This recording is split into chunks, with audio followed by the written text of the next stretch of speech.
Namaskar, good afternoon to one and all. It is my great pleasure to welcome our worthy guests and audience to the third session of Day 2, Realize the Dream of Atmanirbhar Bharat Inclusive Development, being organized under the umbrella of Tech for Seva. This event is jointly being hosted by Vibha, Unnat Bharat Abhiyan and Sibayat.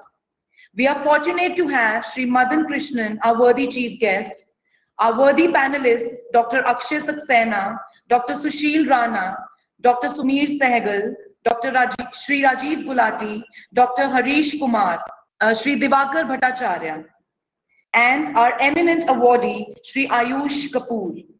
It is stated that the post-COVID world would be based on five pillars: economy, infrastructure, system, demography, and demand. The strength of any country in the current times will depend on the support it provides to startups and business based on innovative concepts. Supporting enterprises in the manufacturing sectors across the different domains of healthcare delivery will help the economies to bounce back and reach new heights.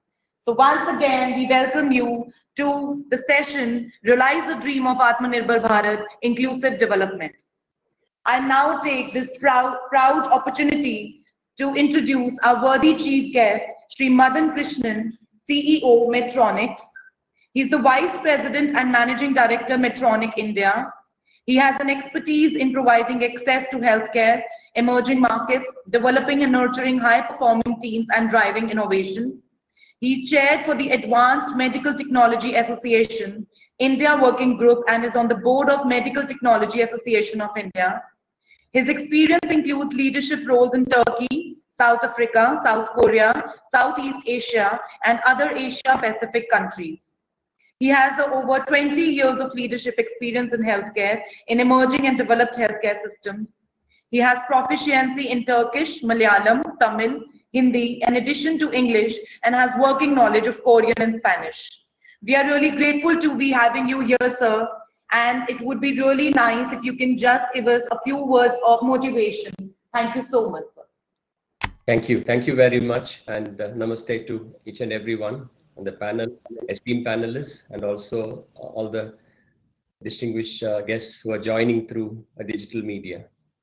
It's always a pleasure. And first of all, let me thank Dr. Varinder Garg and the team who have worked with a purpose, with tireless purpose to bring like-minded organizations to address this critical and crucial issue, which will be a big enabler for India's next stage of development, to ensure that technology is made accessible to people in India and all around the world.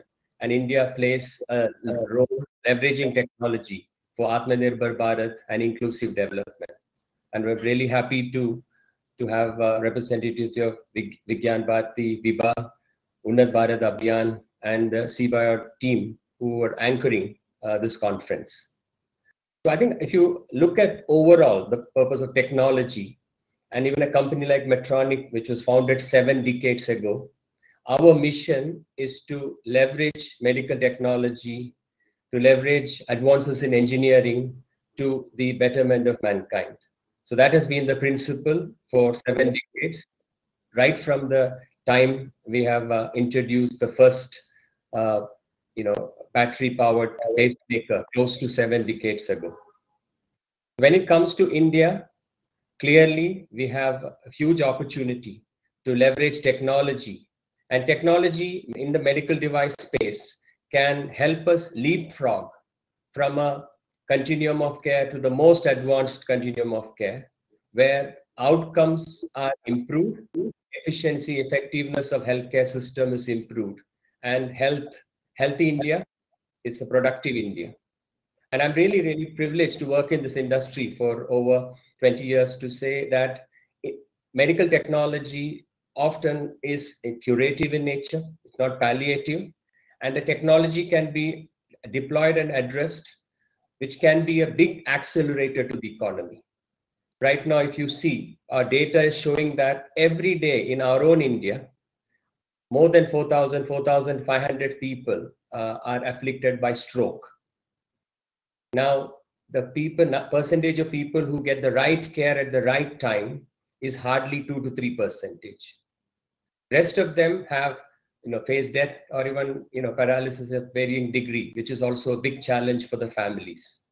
Now we have the technology, the more advanced technology made available by companies. We have centers of excellence, PGI being one of them, but we have other centers of excellence in India. But the challenge is that how do we bring all of them together? How do we bring capability? How do we bring pathway? And how do we ensure that everything works in an integrated manner? And I think that's where technology comes to play. Whole idea, and I'm really happy that the key stakeholders are coming here together, how to leverage science for social good and social purpose. How do we come together as organizations, like-minded organizations, to ensure that the benefits of science and technology are reaching people, therapies are reaching people, and we also continue to improve India's capability so that we become Atmanirbhar and our inclusiveness of development becomes inclusive. I want to start looking at 2 or 3 dimensions which can accelerate our growth towards Atmanirbhar Bharat. In one area specifically where we are really privileged is the quality of our human capital. We are unique. We have unique in that sense. India has the highest number of English being a global language. We have highest number of technology professionals, science, STEM, science, technology, education, mathematics graduates who can compete in the world arena. We have institutions of repute in India, across India, who are inferior to none in the world. So I think we have this unique asset. And as our own Dr. Prahlad mentioned, we have to look at our areas of core competence. How do we start with the area of core competence, which is R&D, development, research? In many ways, research and development in India could even be a bigger, impactful area than even Make in India, because the quality of the jobs that we can come into India are knowledge jobs, much higher in the ladder of value add. So that is what I'm very happy also to announce here, that about 6 months ago, we took a decision to set up the world's largest R&D center in India, single R&D center. This is the largest R&D centers outside the US also, if you look at it, internationally in India. The center in Hyderabad already has 500 high-end engineers, scientists, a team of 50 robotic engineering specialists in artificial intelligence and robotic technologies already helping us with global robotic program. And this center is expected to reach more than 1,000 engineers and qualified professionals. I'm sure, so we leverage the core competency of our human capital. We also can look at ways in which how India can play a bigger role in the global value chain. Because right now, the market in India for technology products in the medical device industry is small. So how do we become a bigger player in the global arena? There again, we are committed. I'm happy again that as part of a collaboration with CBIOD and this event, we are also launching an Asia Innovation Conference, whereby startup companies across India can have mentoring support and also financial support to scale up their ideas. So human capital, support to startups, and also through the R&D center and our own global centers, we are also very keen to work with institutions of repute like CBIOD. We also have excellent working relationship with BIRAC to see how multiple stakeholders come together to accelerate the innovation process in India. So I believe that the youth, the dynamism in India, the can-do attitude of our startups, there are organizations ready to provide funding, support, and mentorship. And together, all of this coming together, we can be a compelling force in the global arena, starting with R&D, starting with our own innovative spirit, and the whole environment in India becoming conducive for investment and also support for medical technology, which I said will be an accelerator to the economy. If the technology helps alleviate pain, restore health and extend life for a few million more people, a few crore of more people, that they will participate in productive way in the economy. A life saved will ensure that more economic contribution happens, and that will propel the Indian economy to the 5 trillion and the $10 trillion level that we all are aspiring and really inspired about. So I really want to wish the conference all the best. The conference and the partnership, we are committed to work together with the partners, and the CBIOD has all our support as an organization, and I look forward to further productive collaboration. Jai Hind. Thank you so much, sir, for such kind and motivational words. Now we move further for our panel discussion. I take this opportunity to introduce our eminent panelists, Sri Rajiv Gulati, UN Technology Innovation Labs, UNTI Labs, UNOICET. He served corporate, state and center government, United Nations and intergovernmental organizations for more than 37 years. He's a pioneer in creating many sustainable models for innovators, which he calls as playground for startups innovators. Government of Haryana Startup and Innovation Hub and many ecosystems in academia. Honored by Government of India, DPIIT Ministry of Commerce and Industry, gold for his contribution towards building a unique incubation ecosystem of the Haryana state 2018. He served AICTE MHRD as Regional Director for Northwest Region. He was also honored by MOE for his mentoring and acting as evaluator for Toy-Kathon. We welcome you, sir. Our next panelist, Dr. Harish Kumar, Professor, Punjab University. He's a professor in computer science and engineering, UIET Punjab University, Chandigarh, UT. He's co-principal investigator, ICMR, CBIOD, PGI. He's the honorary director, Center for Skill Development and Entrepreneurship, Punjab University, Chandigarh. Vishwesvarya Young Faculty Research Fellowship by Ministry of Electronics and IT, Government of India 2016. He has a 19-year teaching and research experience. He also got an International Travel Grant Fellowship for Young Teachers by AICTE MHRD, Government of India 2008. Second Teachers Excellence Award by Dr. G.C. Mishra Memorial Trust at Chandigarh on Teachers Day 2019. We heartily welcome you, sir. Our next panelist, Dr. Akshay Saxena. He's a senior member of Pediatric Radiology, PGI-MER. He's the professor at Department of Radiology, PGI-MER, and current CCM, Chandigarh chapter of IRIA. He was invited as a faculty for conferences held in UK, South Korea, China, Sri Lanka, Bhutan, and Nepal. He's an organizing secretary, IRIA 2019, and he was also an organizing secretary, IREP 2017. He is an editorial board member of Pediatric Radiology Journal, internationally indexed papers and publications 140. Sir J.C. Bose Memorial Oration of IRIA 2016, and he was also awarded Dr. Arcot Gajaraj Endowment Oration ISPR 2009. We heartily welcome you, sir. Our next panelist, Sri Sushil Rana, Vice President, R&D Recorders and Medicare Systems Private Limited. He has 20 years of experience in medtech industry and international environment. He has been responsible for all aspects of the company's engineering product development activities, with focus on the structuring and operation of the product development engineering function. His specialities include product development, innovation, technical management, business development, medical devices. He has experience in telehealth related innovations and affordable medical devices. We welcome you, sir. So now I hand over the mic to Dr. Harish for the further panel discussion. Thank you, sir. Thank you, Dr. Shivali. So as pointed by our chief guest, Madan Krishnan ji, that in India, the medtech industry is now accelerating and scaling up, and the international giants like Medtronic are coming forward to handhold the startups and the ideas which are coming from R&D. So we will be starting this panel discussion with a person related to R&D. So first of all, I request Dr. Akshay Saxena, who is Professor of Radiology in Postgraduate Institute of Medical Education and Research, to please interact with the audience on this topic.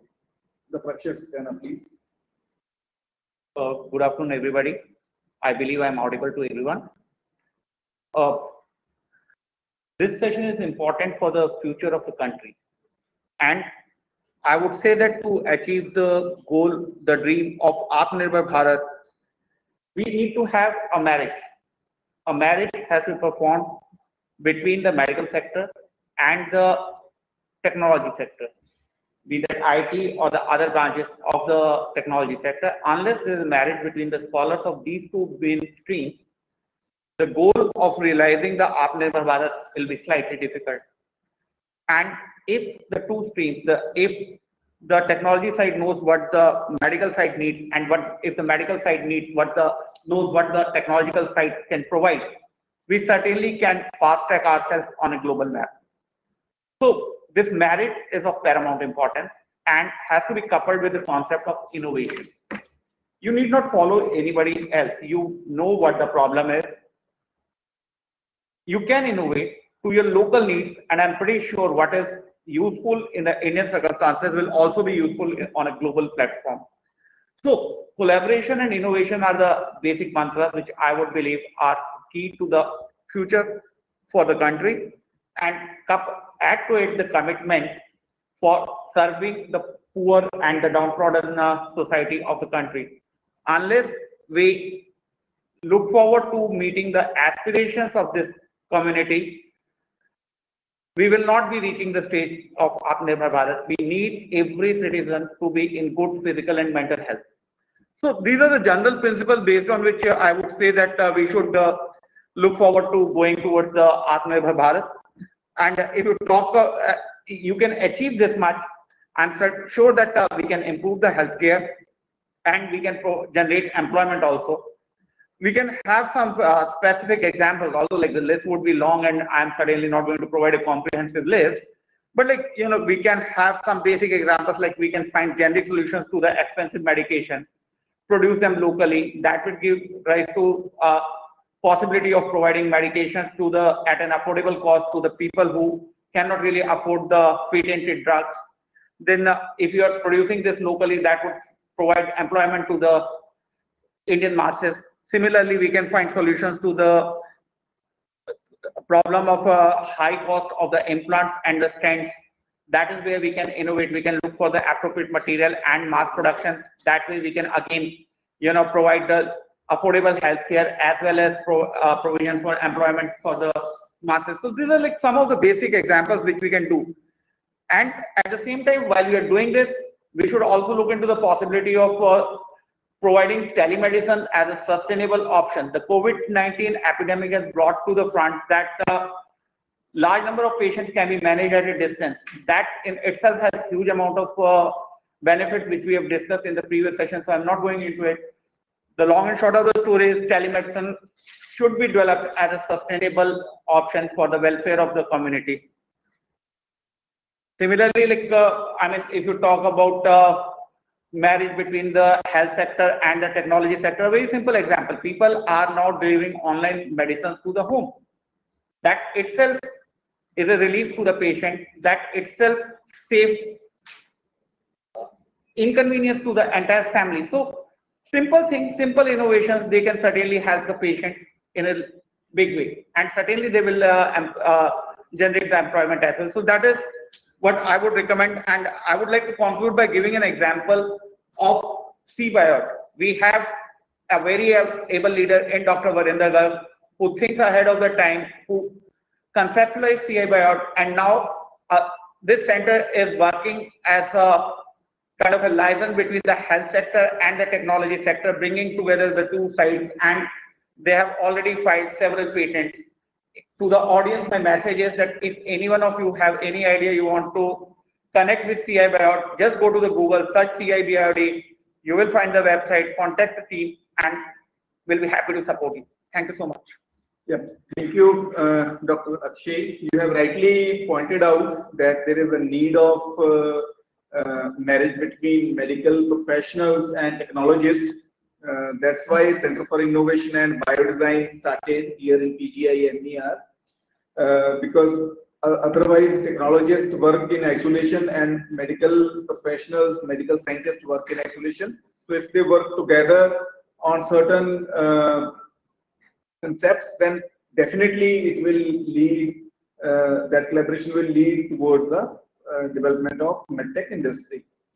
So my next question will go to the person, Shri Rajiv Gulati ji. Let me introduce one line about Rajiv Gulati ji. Rajiv Gulati ji was one of the pioneers when the Gurgaon IT and electronic city was developed. So he has a quite good experience in setting up the industry clusters, SEZs, special economic zones, and technology zones. So the question, there are two questions to GB. First question is, what is the role of medtech industry to realize dream of Atmanirbhar Bharat? And then what interventions are required for the development of medtech zones, which probably are quite less in India at this point of time in India.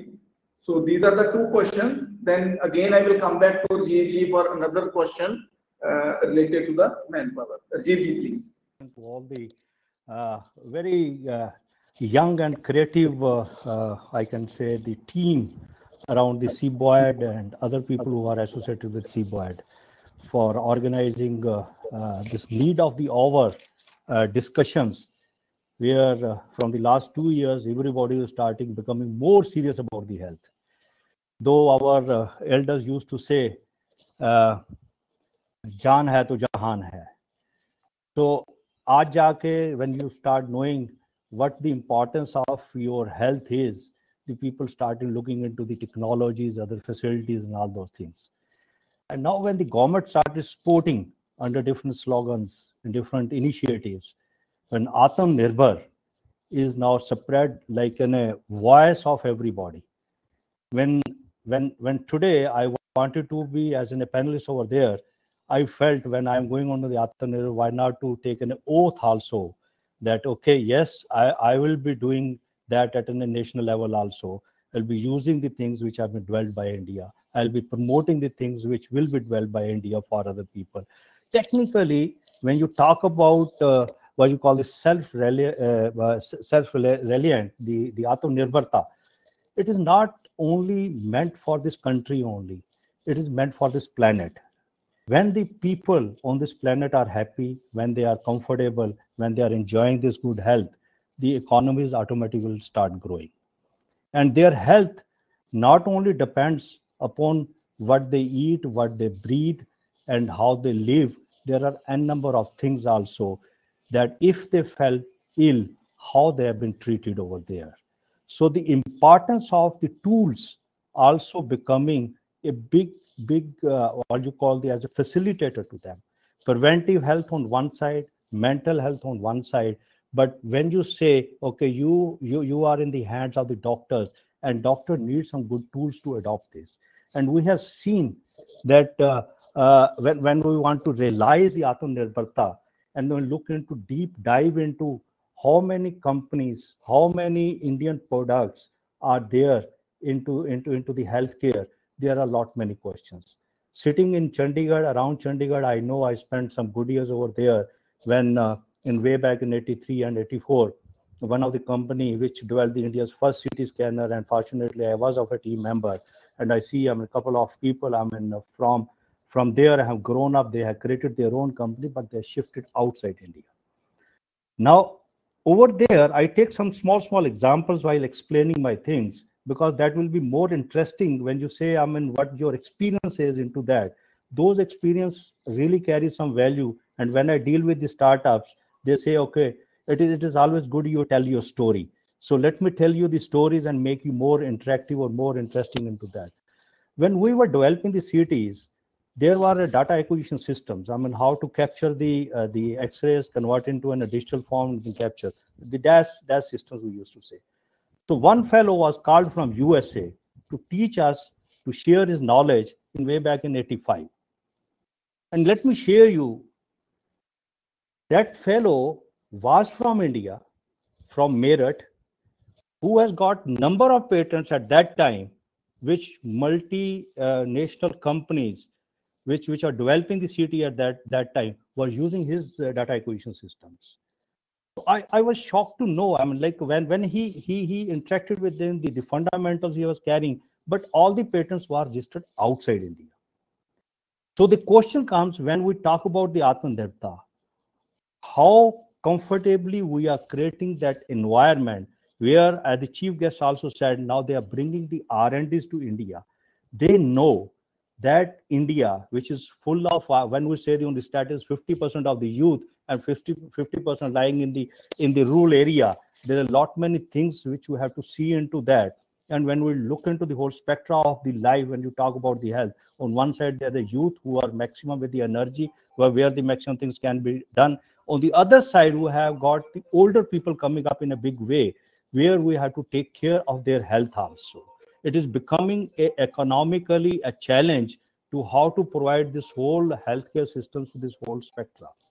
So how comfortably we can create those tools or those systems where the people can start thinking of developing the medical tools over here only. And you must have seen, it is not only like the software which drives the everything at this moment.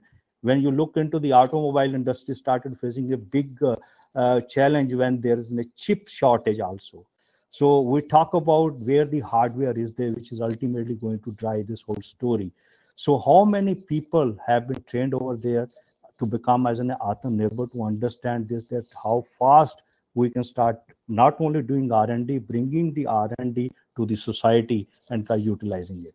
And parallelly, you asked me about the creating the zones. I generally say that zone is in a formation which I'll take like in a playground of innovators or playground of anybody. See, if I want to be a player of TT, I need to relearn in a what you call in a TT table. If I want to win a player in the football, I need in a football ground. And if I want to win in a real innovator and a real player into that, who understand the game in and out, I need in a playground for the innovators. And government is the real facilitator into that.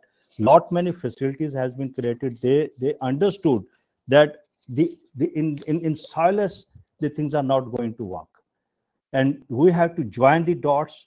We have to facilitate them under such an environment where people, the creativity, the science, technology can be really used, and practically through what you call these days and disruptive technologies can bring in a change in the society, that too on the positive side. And when you call about that change needs that leaving no one behind.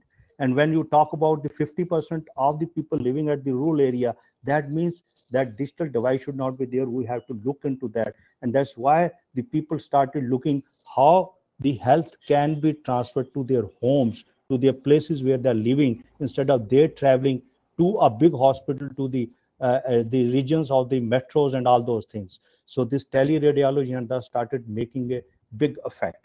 Now here comes, the zones. Lot many ministries, lot many what you call the departments.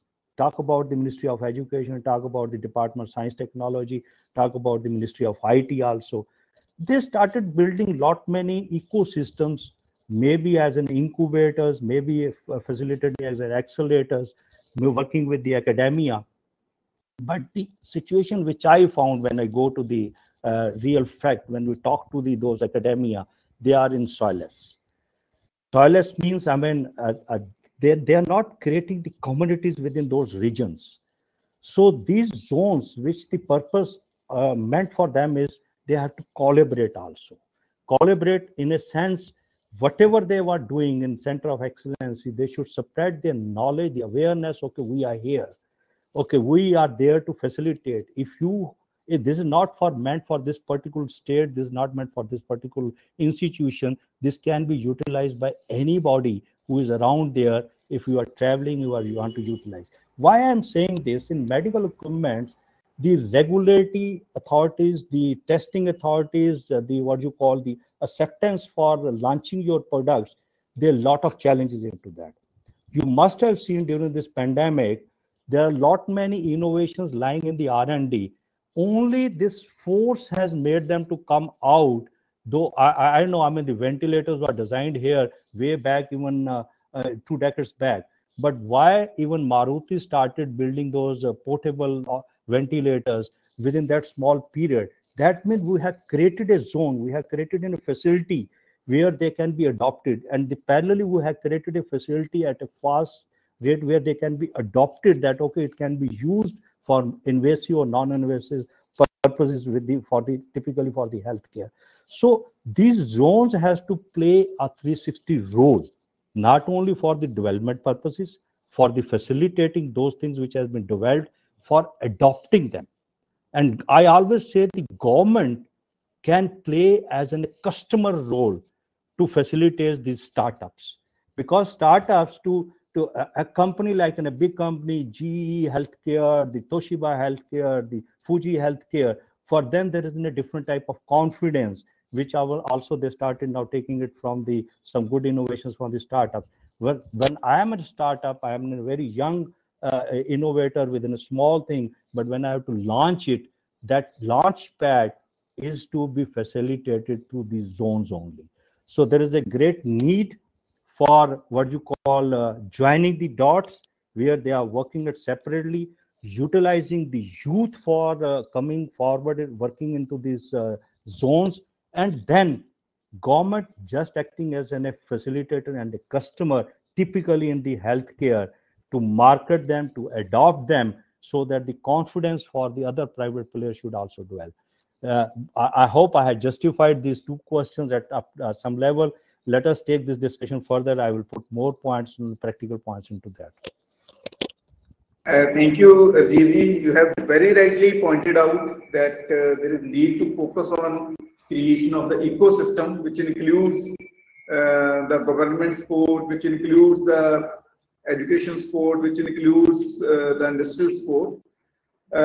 So now let's take another question to Sushil ji. Sushil ji, who is Vice President of R&D in one of the leading Indian company, I would say, in the medical devices. Sushil ji, what are your views that how India is globally placed in the medtech industry, and what is the future of medtech sector in India?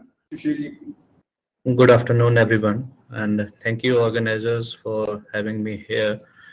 And Harishi, coming to your question, like India is, one of the top 20 medical device markets in the world. So it is a sizable place where, medtech sector can grow and, and can nurture very well. If we say the current market size of medical device market in India is around $10 billion US, which is expected to grow to $50 billion US by 2025. So if you see the growth rate, which is quite substantial in the coming year, post COVID era, there has been a lot of innovations, and you can say in medtech sectors, the kind of collaboration which are required will be helping this sector to boost up. If we say the role of the government, as Mr. Krishnan and Mr. Gulati has also mentioned, here definitely government has to act as a customer. They have to facilitate the sector to grow it to the next level. At present, if we say we have import dependency of more than 75%, which is quite huge as an country. We have to, as an industry and support from the government, we have to reduce this import dependency. So if we see, there have been so many initiatives in the recent past where government has introduced production-linked incentive schemes, introduction of the medical device parks, and few other regulatory framework strengthening which had happened from the government side, which is quite encouraging. If these things, the kind of support that we will be getting from the government, definitely there is no looking back. If we see the medtech sector, it has been defined as a sunrise sector since 2014. So everybody has recognized this sector's potential.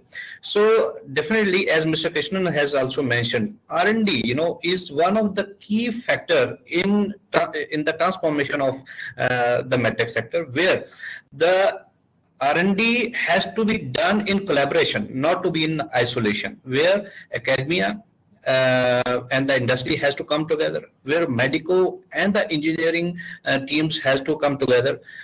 I would like to congratulate CBAT team that to provide such a platform where industry and the clinicians can collaborate. They can come with an ideas and go with a real product. We are working with CBAT from past few years, and there's a tremendous support we got from CBAT.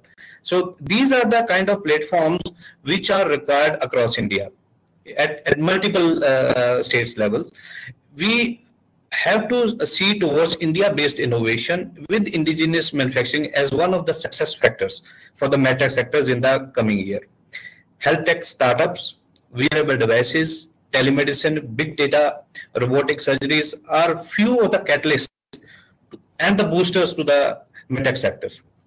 Definitely, the technologies like AI, blockchain, machine learning, AR, VR, and Internet of Medical Things. These are going to accelerate the growth in the sector. And India, as an innovation hub for the medical devices, is definitely going to go a big way. This is one kind of summary I wish to answer to your question, Dr. Harish. I will be happy to answer more if you have any further queries. Thank you so much. Thank you, Shilji. Very nicely you have told the industrial perspective and how medtech industry can move forward. So my next question is to Jeevji. Jeevji has in the past has a role of manpower training also when he was associated with All India Council of Technical Education. So my question is related to that sector, that to create this ecosystem, what are the skilled manpower needs of medtech industry, and what is the role of incubators in the medtech industry? It's quite interesting. I mean, without the skills, you can't do anything. Let me share a small example. I mean, when you say the incubators, the skill, the awareness, and all those things. I was in a committee where some startup was pitching. So he said, I created what you call an IoT-based wristband to monitor the health of pregnant women.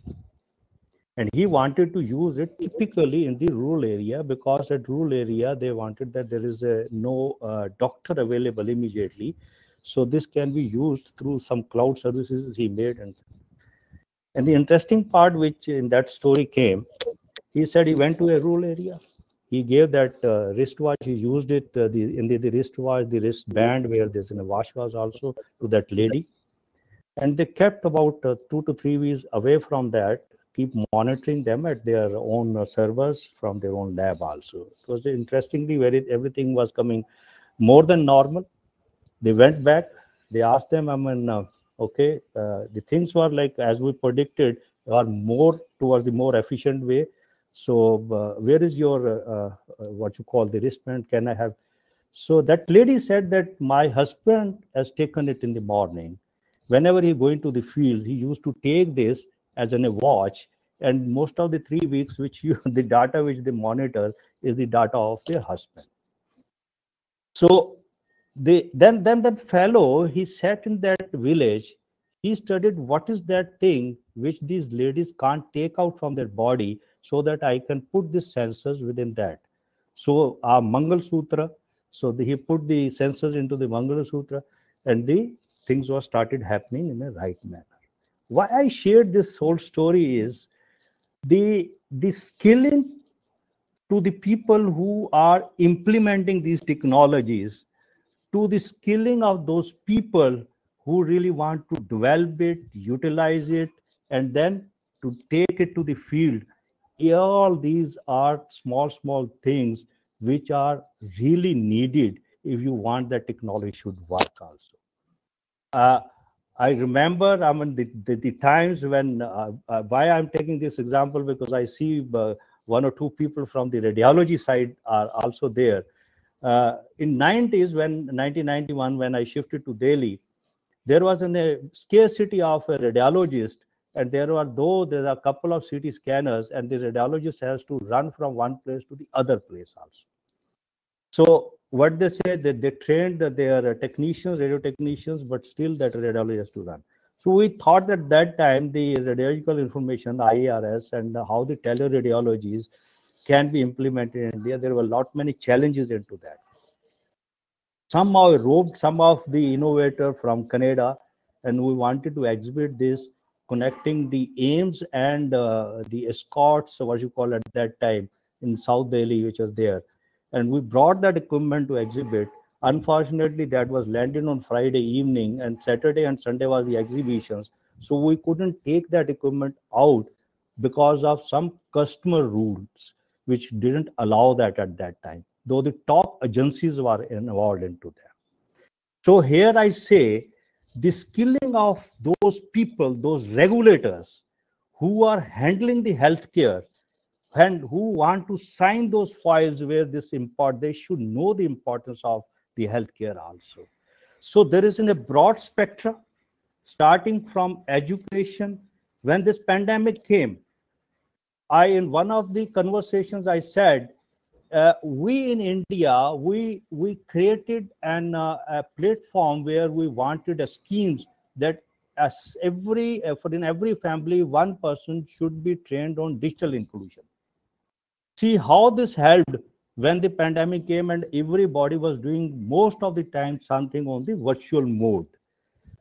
So when this pandemic came, I said, can't we think of training at least one person from each family on healthcare? That means providing them some basic skills of a paramedical staff. If I know only to measure the temperature with the thermometer, now people know how to use the oximeters and how to even switch on their oxygen concentrators and how to control them also. So some basic skills are even required at a local, as a society, as in a what you call in a housing societies, or kind of mahalla level also. So there is a huge spectra which is vacant, which is looking forward for the people who really understand this, can dissipate this skilling from this whole full spectra also. Starting from the top, the people who are making the regulations, to the people who are even quality controlling it. Okay, let me take another example over there. Recently, I came across with one of MSME who was struggling during this, immediately after this pandemic, manufacturing the medical oxygen concentrators. This is some very common example. Everybody started importing the things, and there was an Atmanirbhar bubble also over there, and the pressure also that we should take it. But the cost effectiveness was so that the government pushed the big R&D labs to transfer those technologies to the MSMEs, to the people who are really into the healthcare. Now look into that. Those people who are looking into the high-end R&D departments, they transferred this technology to the MSMEs, no doubt in that. They provided the vendor list also. But when you go to the next level of when you are manufacturing at MSME level, the cost effectiveness of the whole story which has been transferred, even you look into the PCBs also. Those PCBs are 6 layers. And I was shocked when I was mentoring both the ends, that why we really need a 6-layer PCB and increasing the cost so heavily when we can create it easily accessible to next door, maybe a single layer, maybe double layer, just to control 3 senses over there, the sensors over there. So why I'm putting this question over there, the people even who are designing, they should know that when this tool, when this equipment, where it is to be used, these skills is very important even to the designer people also. You don't need any rocket science for developing those high-end things and then affecting it in the Atmanirbhar and affecting it in the cost effectiveness, and want to compete the other countries and want to implement at the rural area where everybody is looking what you call the cost effectiveness, affordable technologies in healthcare. So all these skills are scattered maybe on the technology side, maybe on the implementation. So I only at this stage say, let everybody should join dots and start spreading this message, start providing the skills at every stage where they can, and let us join dots for that also. And CBOID, I'm fortunately very happy to look into, they have created one of that platform where people can adopt it, can look into that, and can share their knowledge also. Thank you. Thank you, Rajiv ji. We also have with us a person who is leading this initiative of Center for Innovation and Biodesign, also leading the thought of creating medtech industry ecosystem as well as incubators dedicated to medtech industry. So we have with us Dr. Varinder Garg, MD Radiology. As mentioned by Jeevji, also cited an example related to radiology. So let's listen to views of Dr. Varinder. Dr. Varinder, please. Thank you, Dr. Harish. Among the esteemed panel, Shri Madan Krishan ji, Rajiv ji, Sushil ji, Kapoor ji, on the panel, and many more are not visible. So this topic is very dear to my heart. When we conceived the CBAT platform in PGI, so I was questioned many times by my colleagues in PGI that you seems to be over enthusiastic with this project. One of my very close friends once asked me, okay, why are you so excited about this project? So I told him, this is not a project. This is mother of many projects. This is mother of many fertile projects.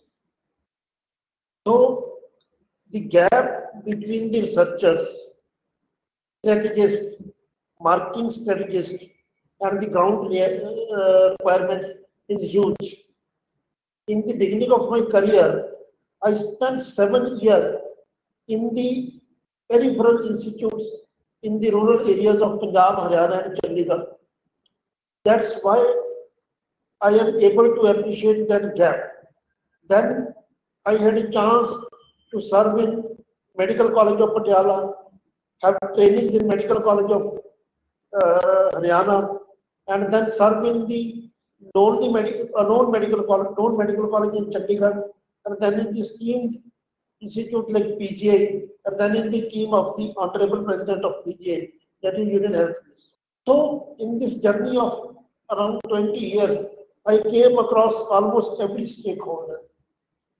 So for me, let me compare the whole situation with a passenger who has booked the flight from Delhi to Jaipur via Mumbai, who is not only spending more money, not only spending more time, and he is missing his targets also. And he is wondering that I have spent the more money and what is the wrong in my price. He is checking with the speed of the flight. He is checking with the credentials of air company that everything is fine. The only thing is the wrong route chosen by the. So today, Madanji is on the board, Rajiv ji is on the board. Marketing strategy of the big companies is pushing the high-tech products every day. We are spending billions of dollars in improving the current infrastructure, current products, current devices, and in marketing them and in popularizing them, in capacity building, in R&D. But how many people are using those high-tech products? In India, a country of 1.39 billion people, I will say India is a continent in itself. Bigger population size than any country and many continents. So 80% people, they don't have access to the high-tech products. 90% of the institutes, they have no high-tech product in their purchase agenda, in their expansion list. 80% of the market is catered by family or a person-owned nursing homes in the tier 2, tier 3 cities, even in the metropolis. that gap is being filled by the refurbished instruments or by the non-certified players. And a vicious cycle has been set. To expedite this channel, companies are putting more money, more capacity building exercise, but the real gap is between the real end-time user and the strategist. So we have to repurpose the multiple technologies which are put in the penultimate or in the second penultimate or even dumped by the companies. If one cannot afford the surgical robotic surgery unit, then one must afford the at least laparoscope. Still in the periphery, there are thousands of surgeons who are doing open surgeries only, or they are using some inferior laparoscopes, refurbished laparoscopes, uncertified, unverified, non-validated cell laparoscope, leading to the bad outcomes and discouraging the entire class of surgeons to adopt the newer technologies. So one bad example is not merely one bad experience. It is a more cited, more followed example rather than a success story. No doctor wants to be a failure. No doctor wants to be cited for the wrong reason. So this vicious cycle is killing lot of innovation, and is also pushing back an entire class of the physicians and the surgeons who can make healthcare more accessible, more affordable, and who can add to the quality. So it's up to us. We have to fire from all the engines. Only R&D and only marketing of the high-tech products is not the need of the hour. Before pushing one robotic surgery unit, we should push 1,000 laparoscopes. Instead of pushing PET scans, we must enable our radiologists in diagnosing the cancer in the early stage on the ultrasound and on the CT. We must improve the capacity of our peripheral healthcare givers as well as their tendency to use the high-tech instruments. Simple, I will cite one example. Mammography is not accessible, available and affordable to the 80% of the Indian population, which is a very basic investigation for the breast cancer screening. Low dose CT scan is not available to the 80% people, and if it is available, then it's not affordable, and if it is affordable, then its reporting is questionable. Digital colposcopy, 80% of the gynecologists are not practicing digital colposcopy. Pap smear is still done with the people who had symptoms only. 80% of the gynecologists, they don't have pap smear on their routine checklist.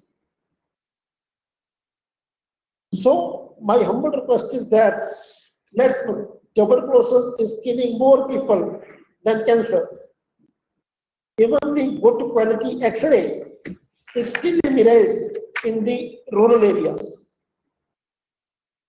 So we have to change, we have to culture an entire class of the doctors, physicians, surgeons, gynecologists, radiologists to think strategically. The strategical thinking is missing at every step, or it is wrongly positioned. Instead of holistic view of the peripheral scene, We are just focusing on the faster, newer. So we are not taking into the account people who has not boarded the bus yet. So their number is huge, at least 7 to 8 times who are already in the coach.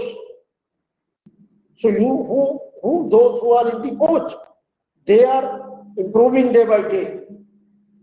But the people who have missed the bus, who are the owners of the single doctor nursing homes or the family run nursing homes or multi-specialty hospitals in the rural tier 2, tier 3 urban cities and even the metropolis. Even in Delhi, Pune, Bangalore, you can find hundreds of the gynecologists who are not performing total laparoscopic hysterectomy. They are doing lab-assisted hysterectomy and they are telling their patients that we are doing it laparoscopically. So that patient is telling an entire class of the people that there is no difference between the open laparoscopy and the open hysterectomy and the lab hysterectomy. So credibility of the modernization in the healthcare is not established, and one very wrong notion is established even in the healthcare providers that the high-tech services will be costlier. They will not be affordable. This notion is very wrong. This is killing the innovation and enterprises in the healthcare services, as well as this is creating a vicious cycle. It is reducing the number of people who are using the high-tech modalities and hence making it costlier. If more and more surgeons, more and more physicians will board the bus, it will make the journey accessible as well as affordable.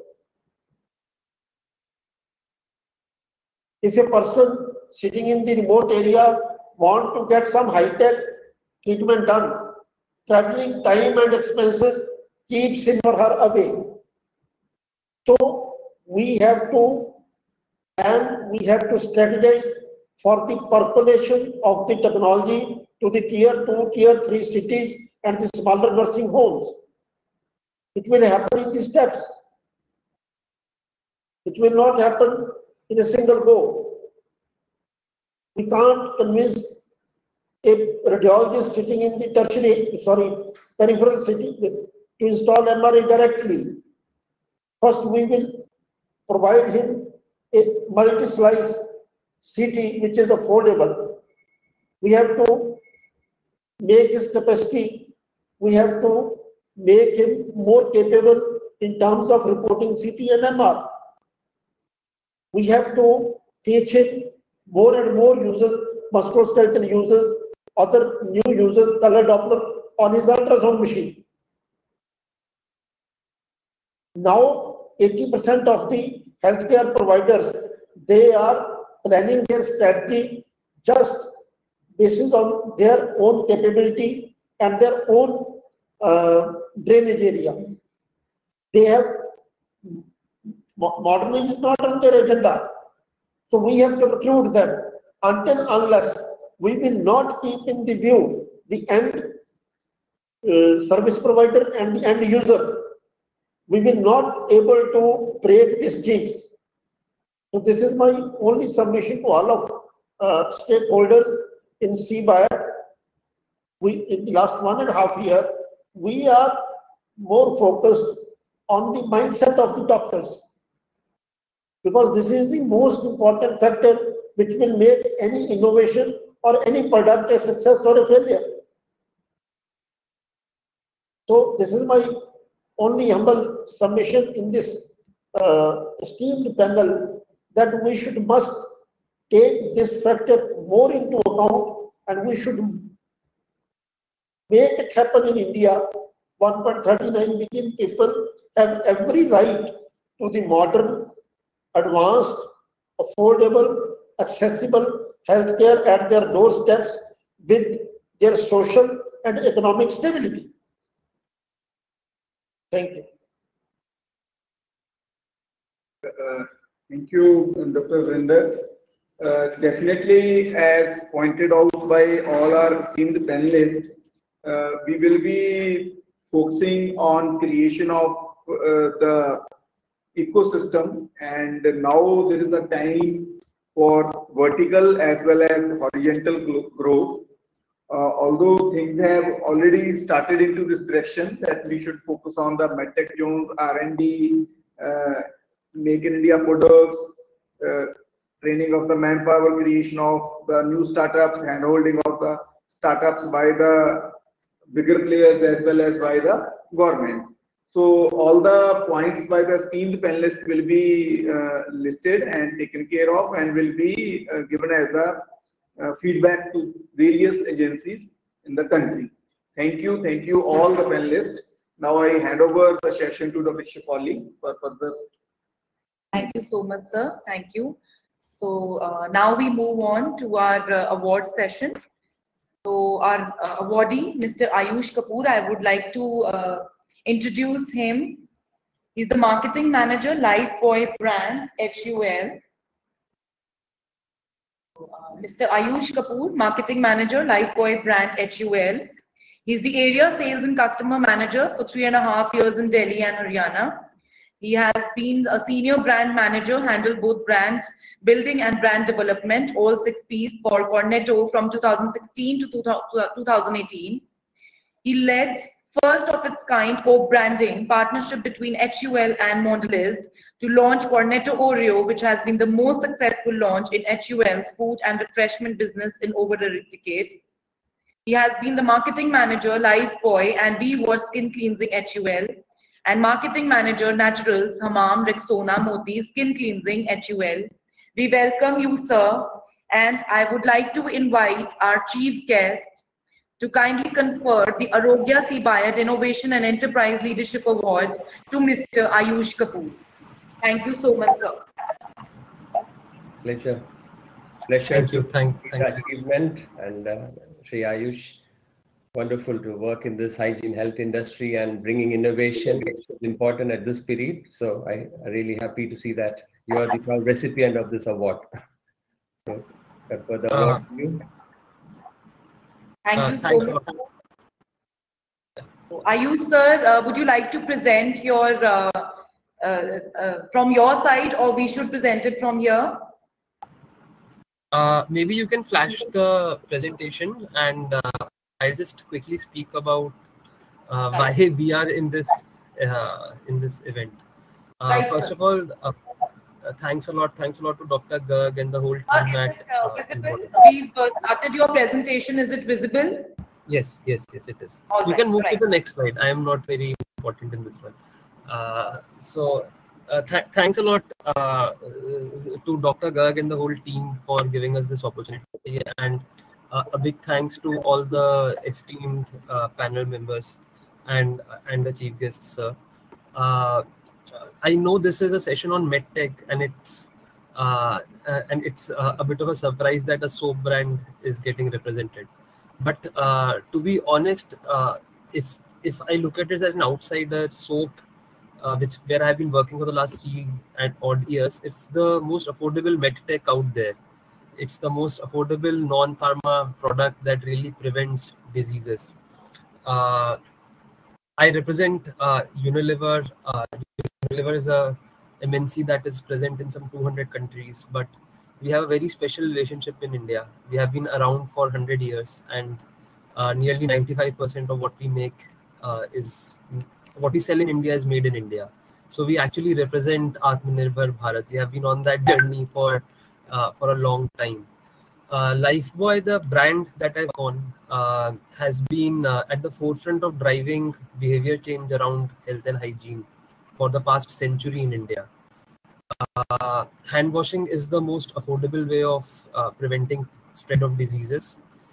Just to put a number to it, some 10 to 12 lakh kids die every year in India of preventable diseases.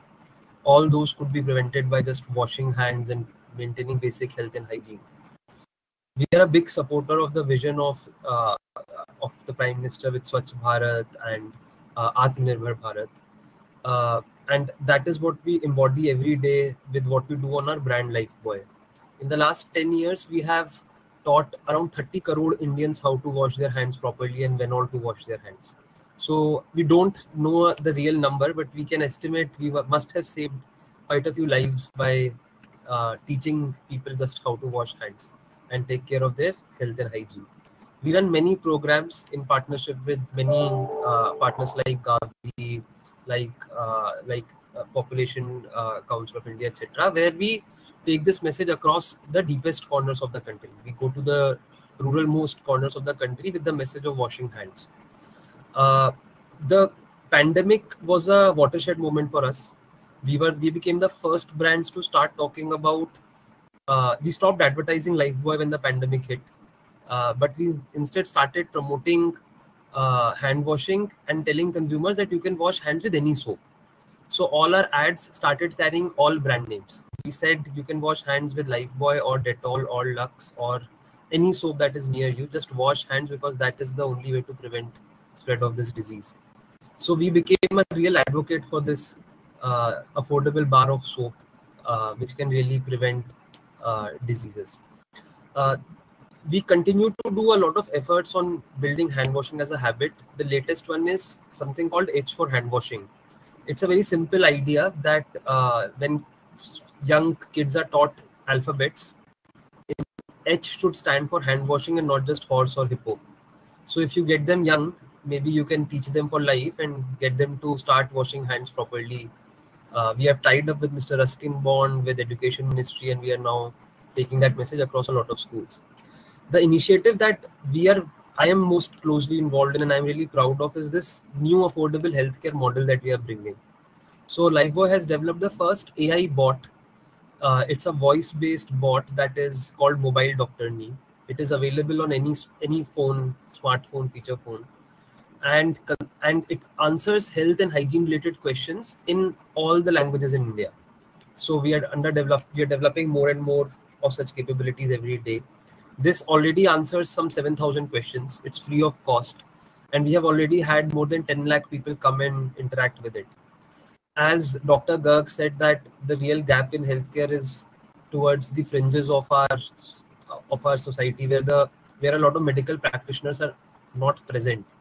We are trying to solve preventive healthcare for those consumers. That is the purpose of Lifebuoy.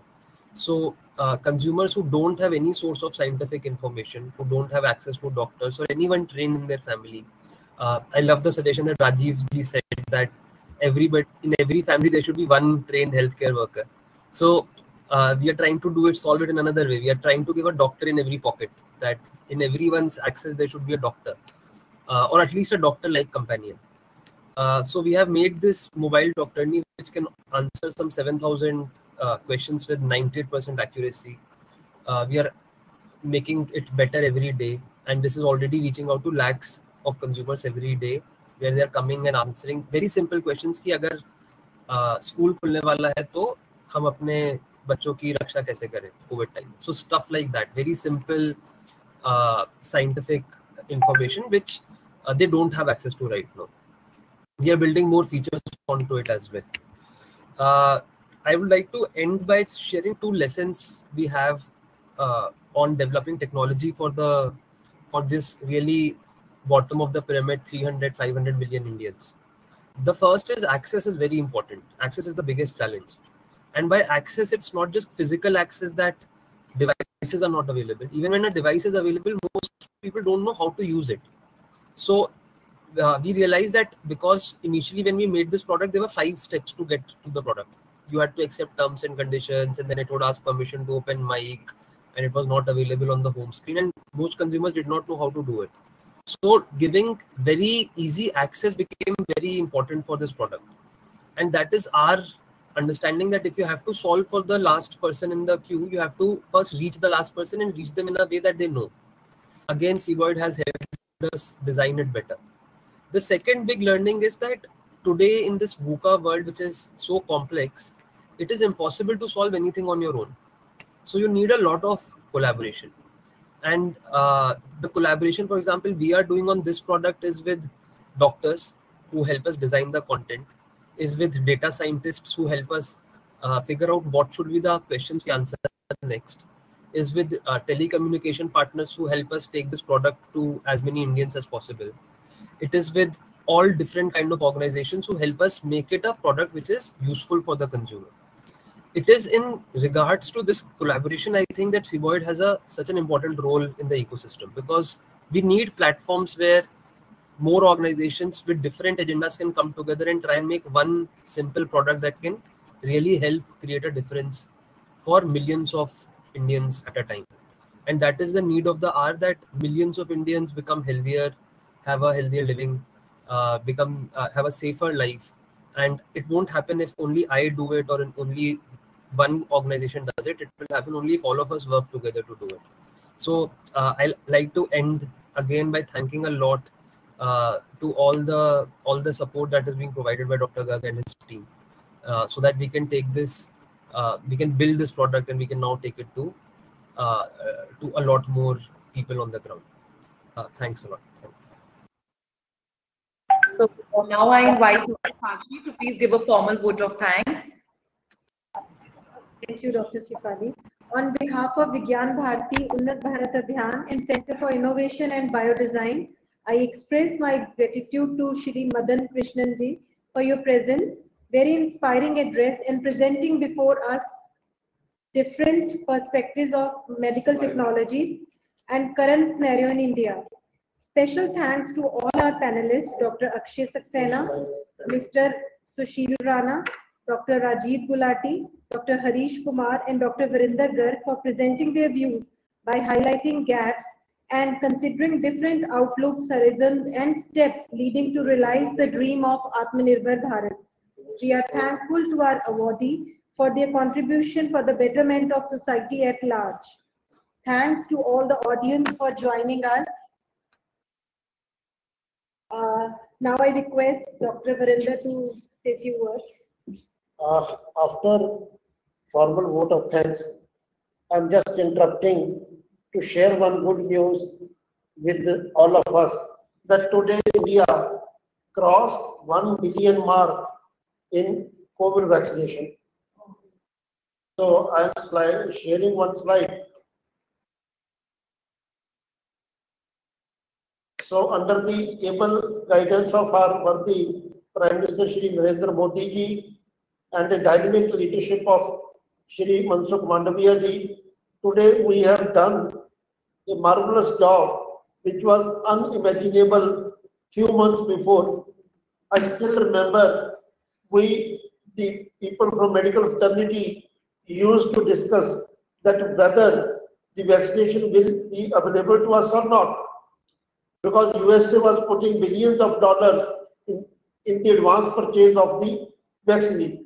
And it was almost out of question for a developing country like India. But today, India is the largest provider of the vaccination, and even the global vaccination program is completely depending upon the India's ability to produce the vaccine.